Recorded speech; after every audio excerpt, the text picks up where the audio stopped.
Welcome to A to Z with B, an innovative talk show with Beatrice Tony Bailey. As your host, B will be discussing today's hottest topics and insights into different faiths, cultures, and religions. Now sit back, put your feet up, and let's see what's buzzing with B.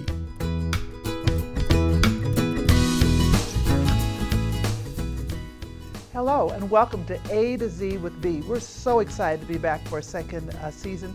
I want you to know this particular episode of A to Z with B is sponsored by K. Chin Helicopter Consultants.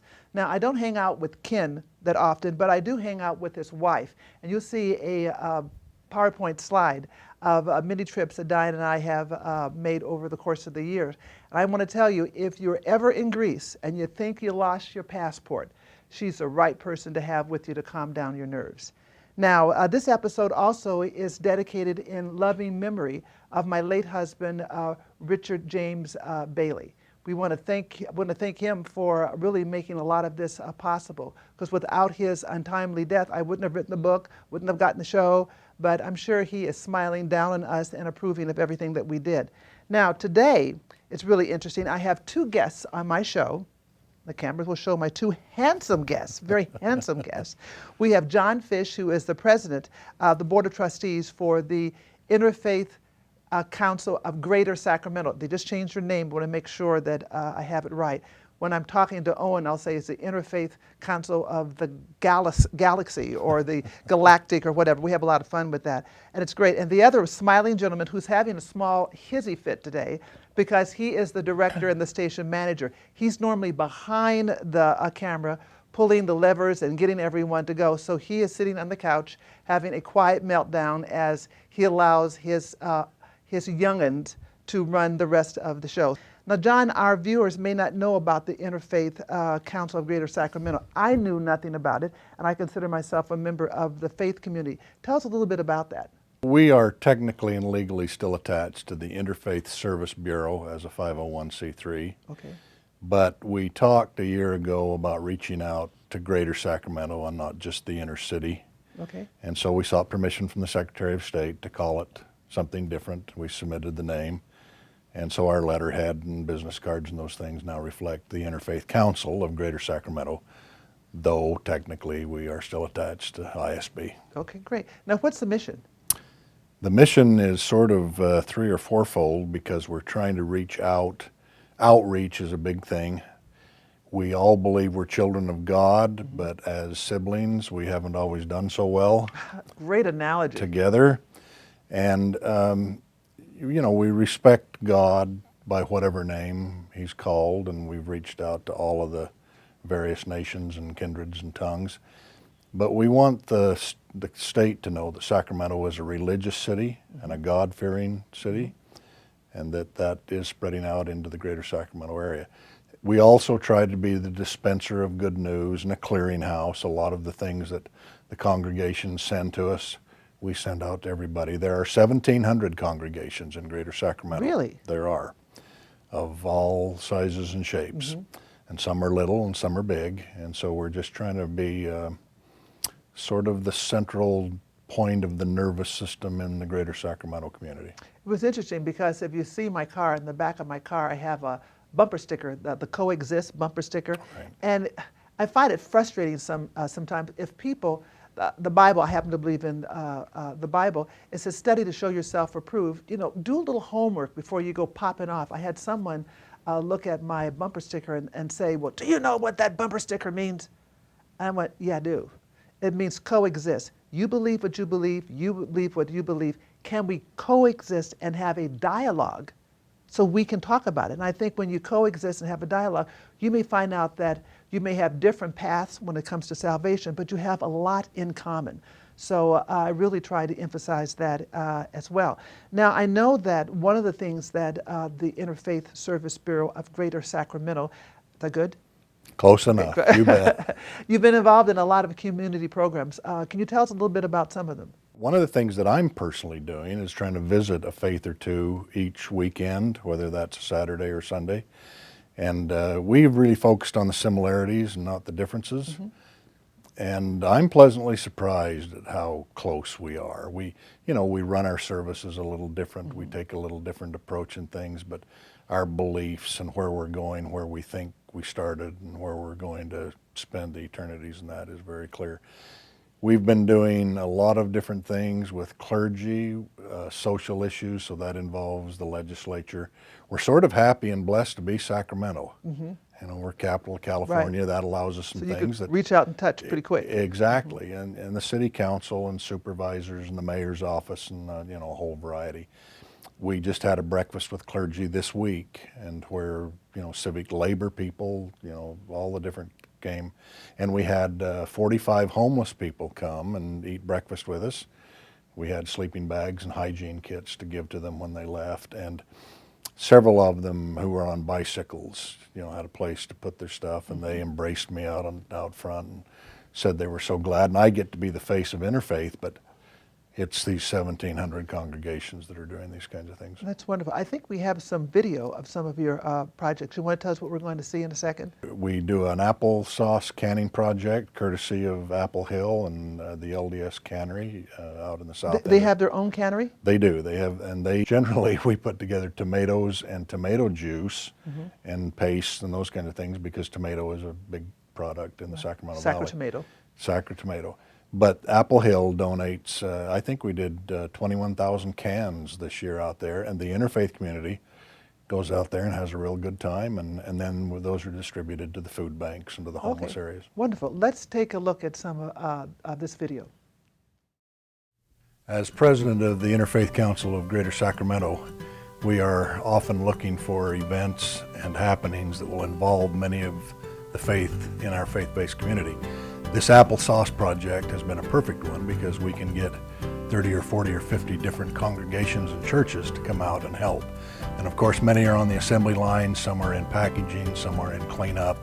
And for anybody who has ever been to a cannery project, we know that that's a really enjoyable experience through the evening. We are grateful for the goodness of the Apple Hill growers and for those who are willing to come and give of their time, so that we can then pass this food on to places where it can be used wisely and for the benefit of those who are often hungry. I knew most of the growers at Apple Hill up out of Placerville, where I live, and it occurred to me that we have the cannery that we use heavily in the church during the summer months for the tomato crops, but that we don't use all that much during the year.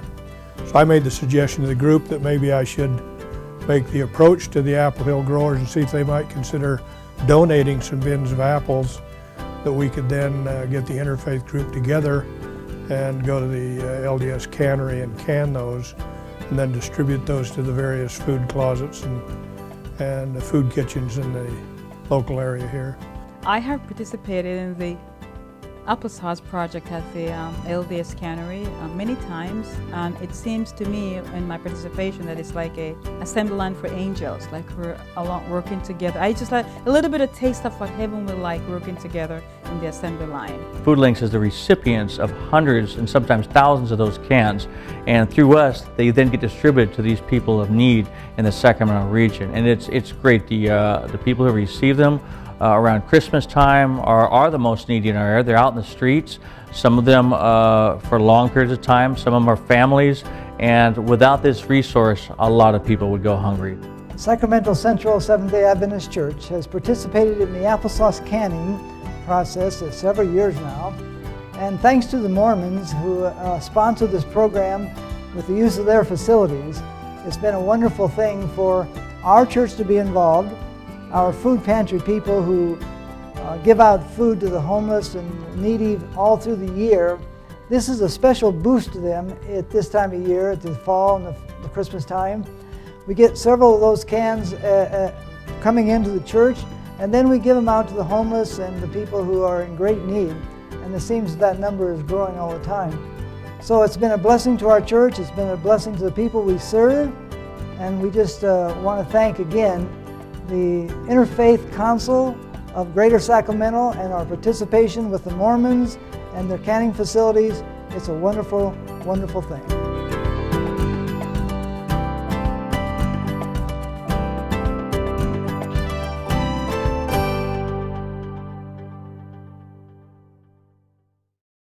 Now, John, RCCTV is part of ISG, correct? That is correct. Okay, An now, important part. An important part. Now I'd like to introduce to our viewers Ron Herman. He's our station manager and the director of both my show last year, Beyond Bereavement. We learned an awful lot. And this year's show, A to Z with B. Ron, can you tell us a little bit about yourself and how you found your way to this wonderful organization? Well, about 4 years ago, my fiance at the time, who's now my wife, running that camera. Hey, Kat. Hey, Kat. We were living out in the Galt area, and to make a long story short, I wasn't a practicing Catholic, which I was raised in, and I was basically living for self. I was involved in some drugs, primarily because of back injuries and things I had done to myself earlier in life through football career, but it rolled over into a habit. And I was a very angry young man at the time. You're so sweet. I so know. sweet People now. come to me I and can't say, "What believe happened to you?" that. Yeah. And I don't even realize that. Part of it was because of my wife, Right. my current wife. She changed me. Good thing women can do good things. for Yes, men, I we tell you. can. Yes, you can. And as you can. But I was in a car accident about 4 years ago, and it basically killed me in the street. And they brought me back, and I started asking the tough questions about life and where would I have gone if that had happened.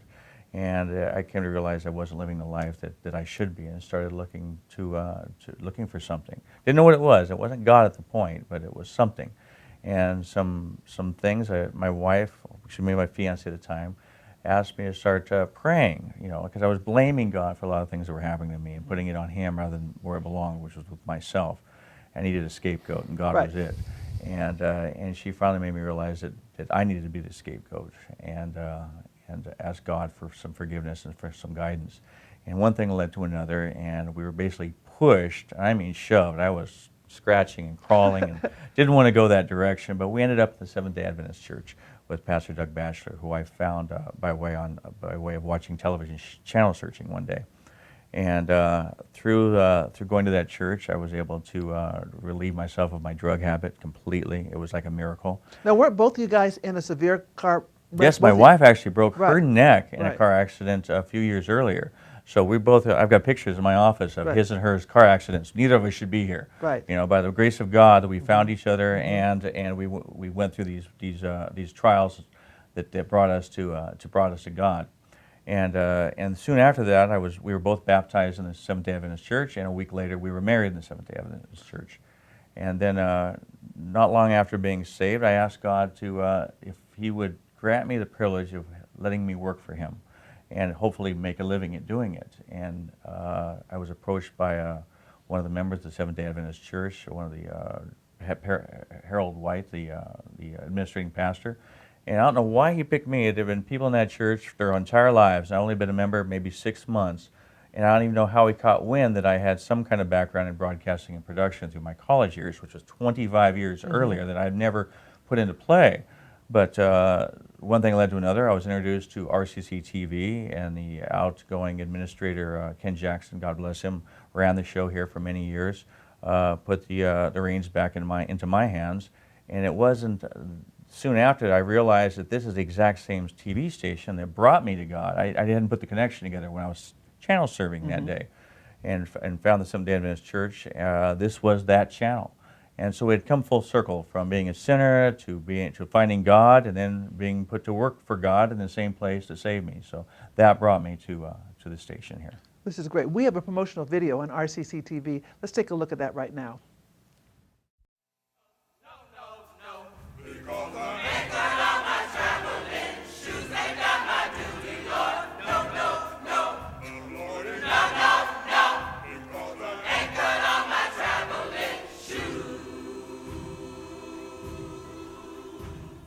Within St. Paul Baptist Church, we have recognized and realized a significant amount of return on our relationship with RCCTV.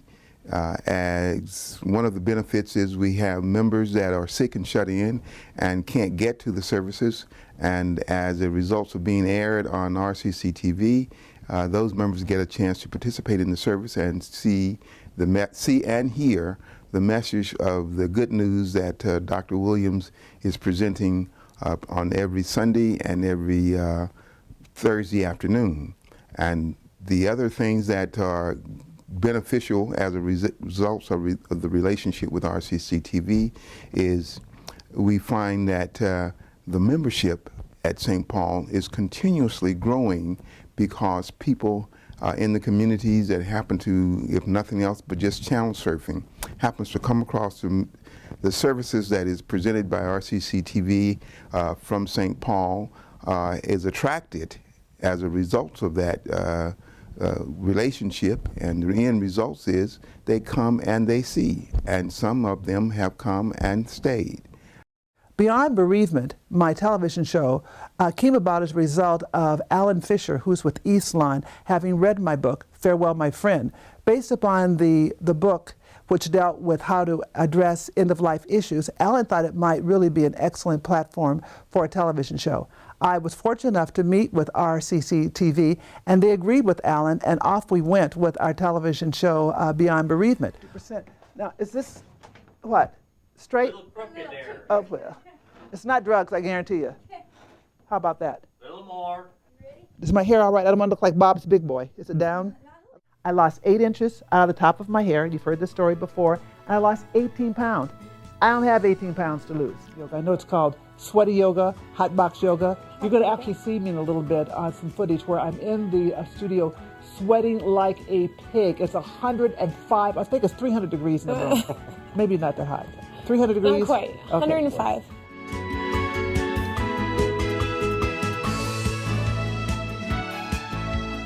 Those are some of the connections I personally found with this particular Buddha. Reverend Brian, this is a really interesting photograph that we have right here. This is the Dalai Lama. There's got to be a story behind this. Tell us a little bit about the Pet Education and Training Center. Well, the Pet Education and Training Center helps people with disabilities by helping them train their own dog. And as you can tell by now, our show has gone way beyond bereavement. We're so far beyond bereavement, we're now talking about raw foods. I mean, these are really genuinely good. So mushrooms can be your meat. Instead of the ham hock, you have, and it has a texture of kind of a meat. This would be so good with a ribeye. No, just kidding. Another great advantage of being a part of the RCCTV family is that your show is not just limited to the greater Sacramento area. My show is simulcast across the nation. I have people who are looking at the show in New York. The other advantage is that you can also have the different episodes uploaded on your website. I even have a couple of episodes on YouTube, so people are able to look at that, particularly for marketing opportunities for me as an author and a lecturer, and certainly for RCCTV. And we certainly hope that anyone that's interested, hey, go after your dream, follow your dream, and become a member of RCCTV's family. Fellas, what is the biggest challenge right now facing, first of all, the Interfaith Service Bureau of Greater Sacramento of the Galaxy and RCCTV? I mean, really, what are you guys really struggling with right now? It is funding.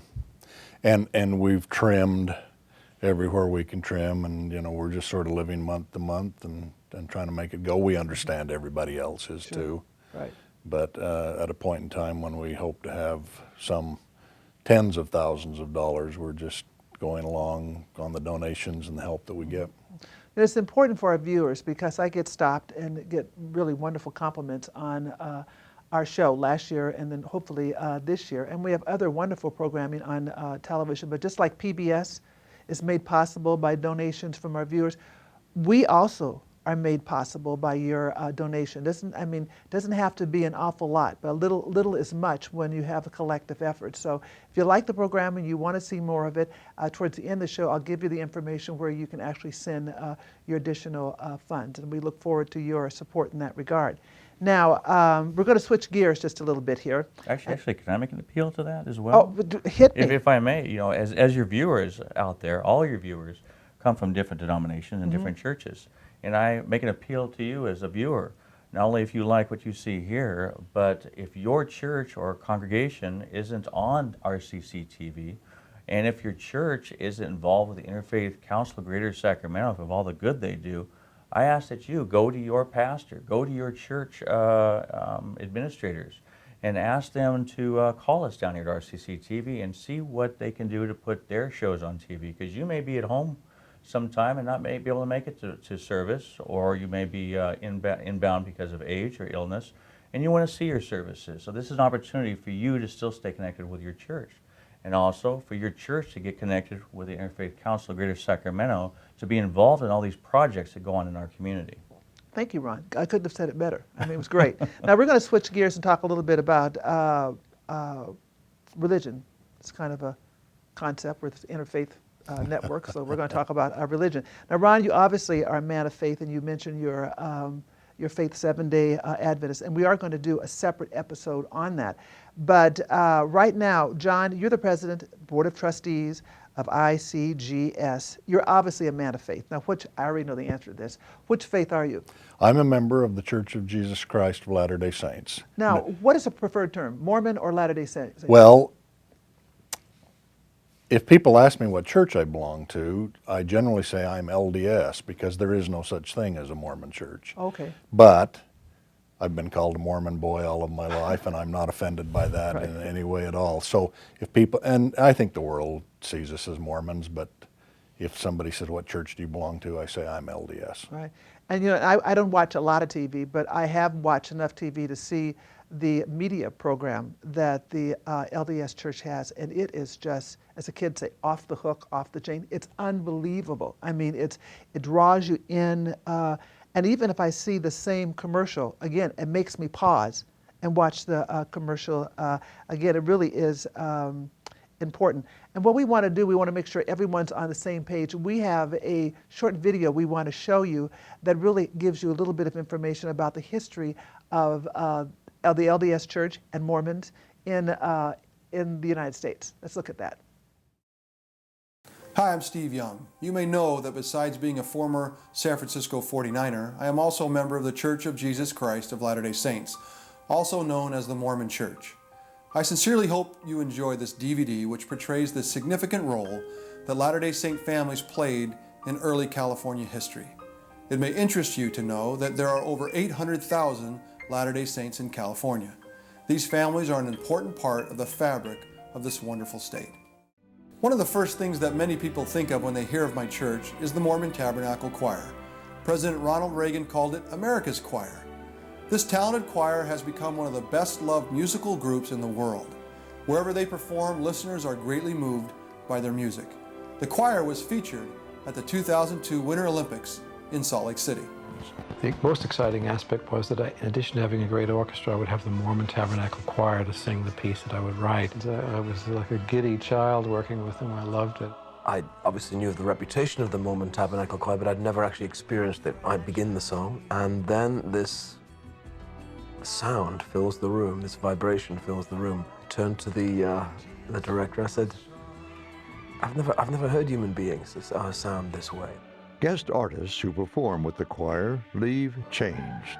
I was one of them. It was what I called a thrill in a thrill-filled life. Here's this little tiny voice of mine and this vast group of singers, so experienced, universally known, and they were going to be behind me. To have backup singers like the Mormon Tabernacle Choir singing oohs and ahs, that was amazing. I think the Mormon Tabernacle Choir has become so much a part of America that, you know, I think of it as being like the Grand Canyon or Mount Rushmore. It is a tremendously beautiful performing organization and is recognized as such and valued as such. For 75 years in broadcasting, 150 plus in the choir loft, the Mormon Tabernacle Choir has touched and lifted audiences and individuals. 360 voices strong, they sing as one, of sacred yearnings, of their deepest convictions, when they offer, "Here's my heart, Lord, take and seal it." They mean it. The fascinating history of California cannot be fully told without mentioning the significant contributions of the members of the Church of Jesus Christ of Latter-day Saints. They have played a major role in California as early as June of 1846, when William Ide, one of the earliest members of the church to come west, helped in the Bear Flag Revolt, and was declared the president of the new California Republic. In the winter of 1846, Latter-day Saints became victims of severe persecution in Missouri and Illinois and were forced to flee their homes. June 26th, the irony came full circle. 5 men in uniform rode into the camp. At the request of the President of the United States. The officer in charge, Captain Allen, announced that he had orders to enlist 500 Mormons in the war with Mexico. The enlistment came in response to a request by the leaders of the church for a way to help finance the immigration west. Still, it came as a shock to the families who first heard about it there on the prairie. 496 volunteers mustered in. The battalion was about to begin the longest infantry march in U.S. military history. It was not an easy thing saying goodbye to their families there on the prairie, wondering if they would ever see them again. The battalion took its march to Fort Leavenworth, where the men were outfitted with a few supplies, and then continued on to Santa Fe. En route, they suffered many hardships: hostile terrain, bad weather, sickness, and dwindling rations. At Santa Fe, they were ordered to forge a wagon road to the Pacific. The war with Mexico was at an end by the time the battalion reached San Diego in January 1847. In their ragged state, they looked more like survivors than soldiers. In March of 1847, San Diego was just a village, a plaza surrounded by a church, a few stores and houses. Company B was assigned to peacetime garrison there. While they waited discharge, the company set to work assisting the villagers of San Diego. Carpenters finished houses. Fences and buildings were whitewashed. A courthouse was constructed, the first brick building in the town. Gentlemen, you are discharged. 1 year after bidding goodbye to their families, the Mormon battalion was discharged. They didn't know where Brigham Young and the rest of the church were, but they were on their way to find them. A year earlier, in July of 1846, 238 Latter-day Saints, under the leadership of Sam Brannan, had arrived in California on the ship Brooklyn.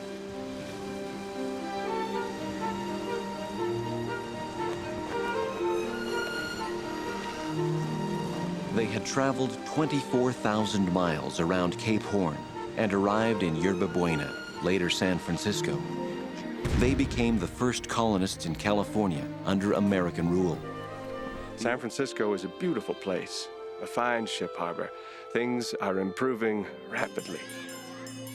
Under Brannan's leadership, the Latter-day Saints had started San Francisco's first school, its first bank, and first post office. The printing press had been put to good use. The first edition of the California Star reached the streets of San Francisco January 7th, 1847. It was the city's first newspaper. Meanwhile, about 80 members of the discharged battalion had stopped at Sutter's Fort and accepted temporary work in order to purchase needed supplies. Captain John A. Sutter, being desirous of building a flouring mill some 6 miles from the fort and a sawmill about 45 miles away, proposed to hire all the men. Sutter had wanted to build the mills for some time, but lacked skilled labor to do it. The battalion members, many experienced craftsmen from the East, provided the solution. They worked on a variety of projects. 6 were hired to build a sawmill in the mountains. We arrived on the 29th of September. The surrounding country looked wild and lonesome, infested with wolves and grizzly bears. Things progressed well until December. Then winter rains brought high, swift water, which slowed the work. Monday, January 24th, 1848. This day, some kind of metal was found in the tail of the race that looks like gold. It was first found by James W. Marshall, the boss of the mill. It wasn't long until word of the find spread and curious comrades visited their friends in Coloma. On one such trip, Sidney Wills and Wilford Hudson found more gold particles on a sandbar in the American River. The strike became known as Mormon Island and turned out to be the second major gold strike, one with very rich diggings. After the discovery of gold, all my plans and projects came to naught. One after another, my people disappeared in the directions of the gold fields. Only the Mormons remained to finish their jobs. The Coloma mill was in regular operation by the end of March. The contract to finish the mill was fulfilled. Sutter paid the soldiers in kind with horses, oxen, wagons, and other items they would need. And ironically, while much of the country was heading west to California, the Mormon Battalion was turning its back on the gold and heading east. Our honor was at stake. With us, it was God and His kingdom first. Yet even as they were leaving, the Mormon Battalion was to make one more contribution to the history of the West, blazing the trail across the Sierra Nevadas, which thousands of gold seekers would follow. Jon, that was really very, very interesting and insightful, and hopefully our viewers will feel the same way. It's important for us to study, you know, different religions, and I have a much better feel for certainly the trials that the Mormons and members of the LDS Church have gone through. Now, can you tell our viewers a little bit about the basic principles of the Mormon faith? And we're going to get into misconceptions and things like that, so don't turn the station. Well, we have an article of faith that says that we believe the first principles and ordinances of the gospel are faith in the Lord Jesus Christ, repentance, baptism by immersion, and then the laying on of hands for the gift of the Holy Ghost. Okay, okay. Now, you all, I study the Bible. You have the Book of Mormon. How is it similar, different? The Book of Mormon is another testament of Jesus Christ. Now, interesting enough, when I was a child, my parents read to me Bible stories every night. Mm-hmm. I think one of the misconceptions about Mormonism is that we don't believe in the Bible. I think you're right. We spend a great deal of time with the Bible. The Book of Mormon is a companion to the Bible. I loved the Old Testament prophets as a child, and as I grew older and wanted to know more about Jesus, then I studied more about the New Testament. But the Book of Mormon is a companion to the Bible. Mm-hmm. You know, one thing we're going to talk about, like the misconception, the first one we mentioned, the fact that Mormons, they don't believe in the Bible, they only believe in the Book of Mormon. Go on the internet, study, find out what you're talking about before you start, you know, beating your lips. Now, what are some of the misconceptions of the Mormon Church? I can tell you what my understanding of the misconceptions. That originally blacks weren't allowed in the church because they were considered the children of Ham, and they were marked because of their dark coloring. Unless you are a baptized Mormon, you can't go into the Mormon temple. And I've been to Mormon Square in Salt Lake City, and it is, I mean, it's a holy place. I mean, it is absolutely, it's everything you think it would be. It's just, it's modern, it's clean, it's beautiful. I mean, you look at the Mormon temple with the gold statue on top. I mean, it's just, it really is an awe-inspiring event. And even recently, I've heard that one of your spokespersons is Gladys Knight. She is. I don't know if the Pips are LDS members, but Gladys Knight, which kind of blew my hair back. So tell us a little bit about some of the misconceptions. Well, let's see. I don't have all the answers on blacks in the church, but Joseph Smith and Brigham Young both had close personal friends who were black. Some of their best friends were black? They were. Okay. There were black families who came across the plains with Brigham Young to settle in the Great Salt Lake Valley.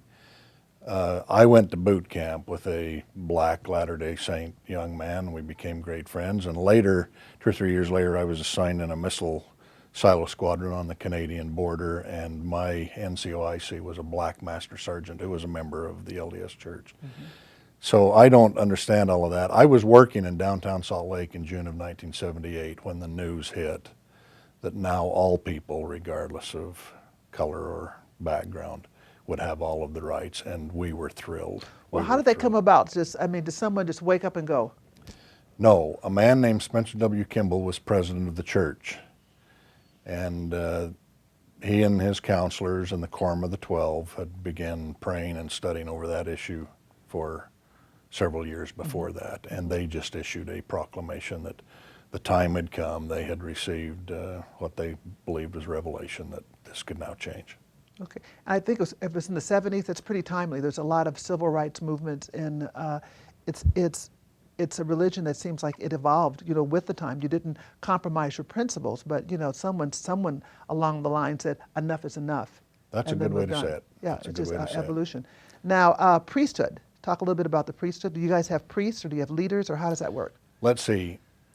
There are deacons. Are you a priest? I am a high priest. Really? I am. See, But I popped off and I didn't know. I didn't know that either. Wow, Well, there are offices in the priesthood, and the high priest is where you get to when you get to be my age and you've served, all your life in the church. I think one of the misconceptions is that the priesthood lets the men say and do everything, and the women don't have any say. You should interview my wife, and she could tell you completely, and my mother. But the members who hold the priesthood, who are men, do lead the congregations and those kinds of things. We do not have any women priests, or though they have their own women's organization, they lead the primary organization of the children. Mm-hmm. There are young women leaders. There's a host of female leaders. So we believe the priesthood is the authority to act for God, but we also believe you can't get to heaven alone. So if you don't have a wife attached to you and you're in good standing, you probably won't quite measure up. Mm-hmm.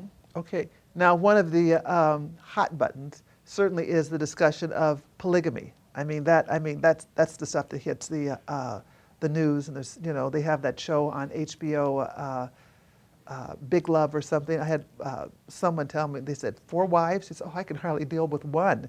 Can you tell us a little bit about the misconceptions, the reality regarding polygamy? The Latter-day Saint people did live polygamy beginning in about 1840 until 1898. And some of the men, Brigham Young, I think, had 26 wives and ended up with... wow! I don't remember how many children. Heber C. Kimball, who happens to be a relative, I think ended up with like 56 children, buried about half of them before they reached adulthood. Right. So we did practice plural marriage. In 1898, there was a document called the Manifesto that said we will no longer do that. Now, did that come from you or from the federal government, or where did it come from? That came from the president of the church Okay. at that time. Now, people who were living polygamy at that time couldn't just say, hey, I don't want you to be my wife anymore. Right. So my great-grandfathers and great-great-grandfathers had plural wives, and they just had to separate off into homes of their own, but until they died, they were taken care of and watched over and looked over. But so for 115 years, we have not practiced plural marriage. There are an awful lot of polygamy groups in Arizona and Utah and Colorado and Idaho that are offshoots. They've hit the news. Yeah, Right. they've hit the news because people, that type of lifestyle piques people's interest, and so of course they're not going to deal with the 99% of the members of the LDS Church that are living, a traditional family life. It's more fun and more salacious to deal with just a smaller segment. My great-grandmother was an extremely wonderful woman, and I think the polygamy issue has more to do with the women than it does the men, personally, because now she's the grandmother to certain children, or the mother, and you are the grandmother and mother to certain, and blah, blah, blah. And the women have to learn to get along and accept each other and help raise each other's children. And the man's out ranching or farming or doing whatever he's doing. And I think plural marriage, even in the Old Testament, was designed to people the human race and to help the religious, approaches. Well, and also, it's my understanding, in ancient times, it's just to help the overall family unit. It's correct. They didn't have a lot of conveniences, so if you had division of labor and had more than one person doing it, there you go. Now, how about secret societies in the temple? The secret societies. Well, you guys have secret handshakes or anything? I've been asked I was asked before if I could show them my cloven foot. How do I hide the horns under my hair? Really? I have been. Were they serious? They were very serious because they'd heard Mormons do that. I've been asked about how many sheep do you sacrifice in the temple on the altar. I've been asked a lot of things that have sort of left me semi-stunned. I guess. The temple is work for the living and for the dead. We try to provide ordinance work for the dead, as Peter outlined in the New Testament. It is true that you have to have a temple recommend. You have to be a full tithe payer, and you have to obey the word of wisdom. Because tithing is very important in understanding. Tithing is very important. It's not optional. Well, it's optional if you don't care about having a temple recommend, but if you Right. want to have a temple recommend and be worthy, and those are the things you pay your tithing. Now, a temple recommend means you've been recommended to go into the temple. Correct. And you show it. When you go to the desk, you show your recommend. That if you don't have a recommend, they won't let you pass the front desk. So if I wanted to go cruising up to the temple, walk in and say a prayer, I wouldn't be eligible to do it. You'd get in the front door, and there's even a non-patron area that they might direct you to, but you wouldn't get into the temple part per se. All right. It's good to know. It's really good to know. Now, I understand there's a similar edifice, it's physically, to the Salt Lake City temple in Rancho Cordova, and you're connected with that. I think we have a slide we're going to show you of that edifice. It is on the interior much like it. It's smaller. There are 135 temples around the world. And so there's one down in Oakland, there's one in Fresno, there's one up in Reno. They're all over. And they're on the hill, and they shine like a beacon. I mean, literally, with the gold. Is there the same gold figure? It is. His And name what is that? Moroni, and he was a Book of Mormon prophet. Okay. And he has a staff, doesn't he? He has a trumpet. Oh, trumpet, okay. He has a trumpet.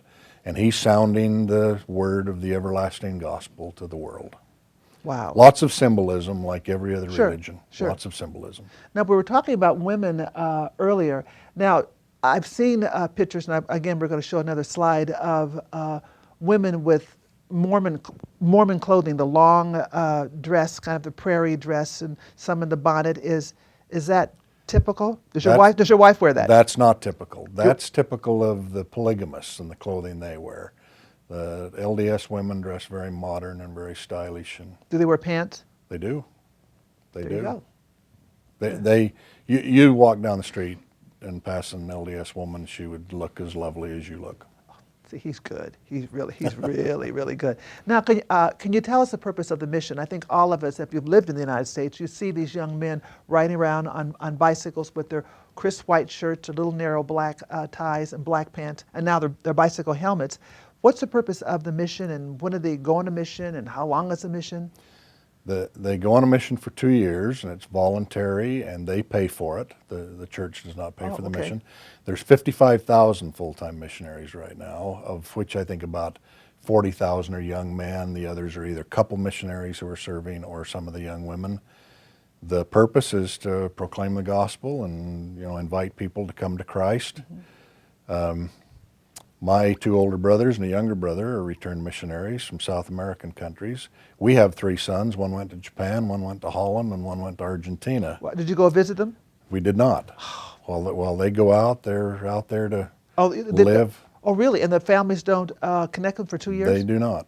They do not. Really? And they have a companion they travel with, and those companionships change every 3 or 4 months, so that over a 2-year period, you've got 7 or 8 or 9 different companions. When you change a companion, you usually move to a different district, different area that you're in. And but how does that work? So if I'm on a young man, because we'll ask you a question later about the ladies.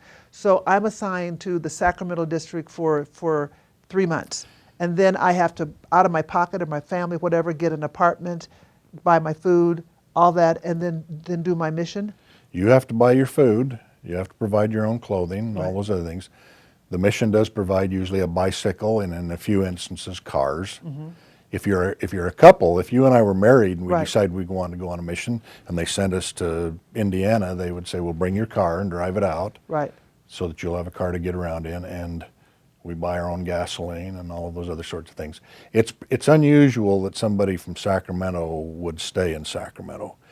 Our grandson is coming up on 19. 19 is usually the age the boys go, 21 for the girls. And he's just putting in his paperwork and getting ready. A call will come from Salt Lake, issuing him a call to serve somewhere.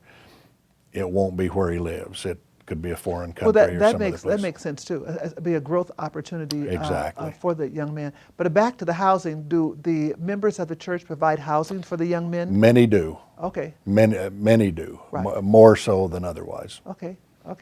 Now, you mentioned also earlier that some of the women do a mission. Do they go out on the bikes as well? I don't think I've ever seen a woman. Let's see. I think the young sisters are usually in a car. We have a daughter-in-law who went to Washington D.C. and Virginia and served her mission, and I think they were in cars the whole time. Okay, great. Let's see. Looking at my notes. It's really funny. When I first started out the show, it wasn't so funny. When I first started out the show, I tried to memorize everything. So those of you that saw the earlier episodes of Beyond Bereavement, I usually was looking at my notes, or else I'd have a clipboard over to the side, and I'd be talking, and my eyes would drift over and go back. But now, not being a television person, well, I am a television person, I watch more of the talk show. Everybody has the notes, and you wonder when you watch the talk show, how does everyone, I mean, it's so smooth in advance. He knows the questions I'm going to ask. And so it allows us to cover the information thoroughly. And so if you see the notes, life is just a lot simpler. Now, in closing, what would you like for our viewers to know about the Mormon faith? We are Christians. We are disciples of Christ. Do the people think you're not Christians? Well, you know, I was talking to a Catholic priest the other day, and he said to me, most people don't think the Catholics are Christians. They think they're just Catholics. But, you know, their whole religion is based on Jesus Christ, Right. and that would be true of us. That's why we're called the Church of Jesus Christ of Latter-day Saints. But why Latter-day Saints? The saint that came later? Because in the meridian of time, Jesus' church was the Church of Jesus Christ. And Okay. we're just 2,000 years down the road. Oh, so literally, Latter-day Saints, literally. What else about the church? How would I become a Mormon? If I was going to, how would I just go to the temple out? Is the temple? Is it called the temple out in Sacramento? Cordova. Yeah, Rancho Cordova. I'd show up and go, hey, and I don't want any of my St. Paul viewers to think I'm switching from being a Baptist. I'm not during this episode. But how would I become a Mormon? They'd want you to sit down with the missionaries and take the discussions, which would take you 3 or 4 or 5 weeks. You'd be asked to read the Book of Mormon. You'd be asked to pray about it all and see if at the end of that period of time you still really did want to be LDS. Now, how thick is the Book of Mormon? Is it as thick as the Bible? No. It's about, I think it's 282 pages. I Okay. can't remember the exact number. Okay. Interesting. Are there pictures? Very. It's some wonderful paintings of Really? the times, yes. See, and again, I've never seen the Book of Mormon. I assumed it would be just, I don't know, a book that was very austere with, you know, I don't know. When your show is over, I will give you a copy. Well, thank you. Thank you, yeah. But I didn't think it would be, I don't want to say entertaining. I didn't think it would be multimedia. I just figured it would just be, maybe initially it was that way. It's a historical read from 600 BC to 400 AD of those who were Jewish starting in the old world who eventually made their way to this new world, this continent, and their lives and their practices and what happened. And when Jesus said he had to leave to go see the other sheep not of this fold, he came to the American continent to visit the people. Oh, interesting. Now, do the Mormons have any particular traditions or beliefs surrounding death? I know in the Jewish religion, for instance, I know they're very responsible for bathing the body, being with the body, and burying the dead within a certain period of time. Do you have any of those No, traditions? we don't. A very good friend of ours died yesterday morning. I'm sorry to hear that. We were too, though she had been sick for a while. So her funeral will be Saturday, and she will be buried here locally, and it's pretty standard. Just the body will be embalmed. There will be a viewing the night before, pay respects. I quote a traditional one. Traditional. Are there any prohibitions against cremation, for instance? No, none at all. Now, I think in the early days of the church, because we were sort of an American church, everybody just buried, even on the plains, as you talked, you know, as we saw, people just dug a shallow grave and threw clothing over and buried them. Where we're a world church now with almost 15 million people, cremation takes place nearly everywhere else outside of the United States. So it's there are no prohibitions against that. Well, are there any type of I know that the family is very, very important. I believe there's even a video that I looked at called "More Precious Than Gold," and they talk about the value, of the family. Is there a waiting period when young people decide to get married? Because I really do think that, I mean, if I had any control, I would make people. You'd have to date, you'd do counseling, do something for an extended period of time, or else we wouldn't have the 50% divorce rate. And I've heard that in the church, the divorce rate is even higher than 50%. I mean, the 50% in the world and then the church there's some kind of a disconnect there. And like someone told me, we're talking about marriage, when Christians or people of faith get married and there's a divorce, someone lied. Someone lied to God. And I thought, wow, I'd never heard it put that way. My wife and I started being cool toward one another in 8th grade. We went to the same high school. So we'd have probably gotten married earlier than we did if our parents would have allowed it. Mm-hmm. But we went to the temple in Salt Lake that you talked about, Mm-hmm. and by a man bearing the priesthood, we were sealed, not just married, but sealed for time and eternity. And I think I get to spend my eternities with her for a gazillion years if we can both measure up. Mm-hmm. Our children are sealed to us.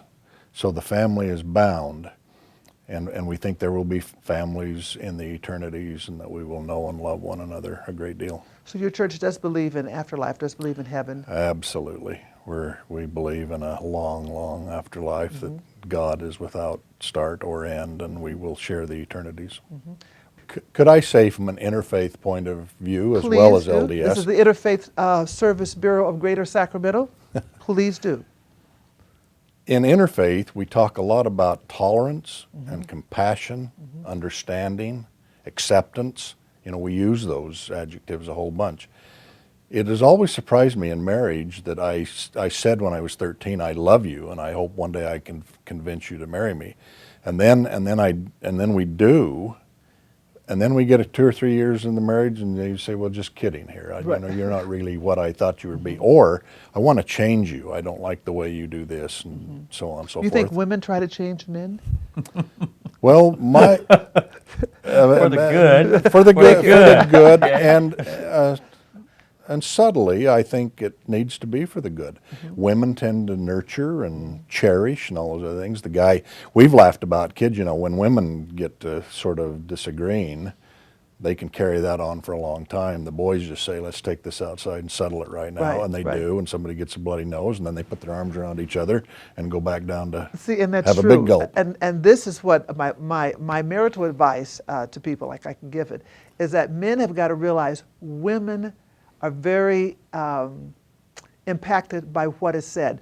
We don't forget anything that's been said to us. So fellas, choose your words wise. We may forgive, but there's a part of us we just don't forget. So really choose your words very carefully. So I think the dating and the courting is very important. You've got to get to know each other. You can't just say, "Well, she's really cute and she's really I pretty." love him. I love yeah, him. and I really like this, because pretty soon you'll wake up and there's bills to pay and life to progress with. Mm-hmm. And my wife is still really handsome, and I'm still really attracted to her. We know we're older and we've got spots and wrinkles and marks and dings, and we remember back. We're coming up on our 44th anniversary, and you just have to make that commitment that you'll grow old together and that you'll be happy together. And besides that, your kids grow up and leave and go off and do their own thing, and so can you still have a life together as Right. man and wife? Well, see, and it's important when you are married, particularly when you have children. Children can just take over the relationship. You've got to carve out the time for your own personal relationship. Well said. And if, as you both have said, if you all are operating from the same playbook, I'm mad, you're mad, what does the word say? And you get back into the word, "Yeah, you're right, I'm sorry," and really mean that they're sorry. Because with marriage, it's a lot of work. It's a lot of pluses, but it's a lot of work. But if you again are playing by the same playbook, then it's a lot easier. You'd be surprised how many times we would get on an argument of different points of view, and my wife would just say, let's look at this from this point of view. What would Jesus do? And I'd be done. It'd be like, oh, okay, that's I can't argue with that one. You win. We're in peace. Okay? You really can't, because it's interesting when that phrase came up several years ago. What would Jesus do? Everybody had the little bands and they had the little necklaces and all that. But stop and think. What really would Jesus or any faith, your God, what would they do? If you pull that out, it really does end an awful lot of conflicts. Immediately, yeah. Right. In the first 5 or 6 years of marriage, I think I felt, because we got married as teenagers, we right. were still young, but we were thinking, I want to be right on this one. I don't want to be wrong all right. the time. But once you get to that 7 or 8 or 10 year period, then all of a sudden, you know what? She's almost always right. And if I listen to her, I can save myself a whole bunch of heartache and trouble. Do you want to be right, or do you want to be happy? Yeah, well said. Yeah, so that is really, really important. Well, I want to thank my guests, Jon Fish, Executive Director of the Interfaith Council of Greater Sacramento. I want to thank Ron Herman, and bless his heart, I've never done a television show before. Ron has been so patient. He's brought me along. We've helped each other grow. He's been an unbelievable resource to me. And I want to say on camera, in front of everyone, I thank you so much for the help that you've given me in launching this new career. Now, as we mentioned before, that we want to keep in mind this is a nonprofit show, and if you would like our programming to continue, we do solicit your donations. You can send all charitable donations for future programming, and as Jon indicated, they are a 501c3, correct, which is a nonprofit, so it's totally tax deductible. You want to send all donations to, I like for you to send it to A to Z with B, RCCTV, that's 2212 K Street, Sacramento, California, 95816.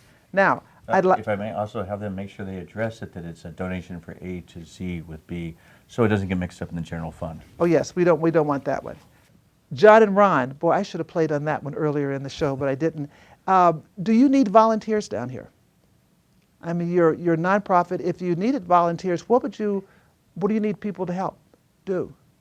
Jon, we need people to work telephone banks and those kinds of things. So we would welcome any help we can get throughout the course of the work week. Okay. And how about during production? We have my person out here.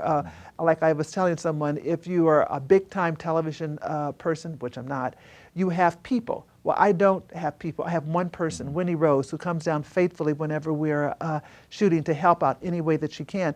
Would it be helpful if you had a volunteer just to run around and do something? What we look for is if you have kids, or basically college kids that are at the university studying communications and would like to put some internship in here at RCCTV, we can teach you some full range of things, from floor directing, camera work, editing. We have Adam Neal over here on camera number 3. Hey, Adam. He's our floor director today, taking my place, and he's doing quite a good job of it. And he came from Sac State. He's worked with us quite a bit, and he's now graduated and working with us a little bit part-time, and he's going to find a career in this communication field. Okay, great. Well, now, in closing, I'd like to leave you with a thought. Remember these simple guidelines for happiness. Free your heart from hate. Free your mind from worry. Live simple. Give more. And expect less. Thank you for tuning in. We hope to see you next week.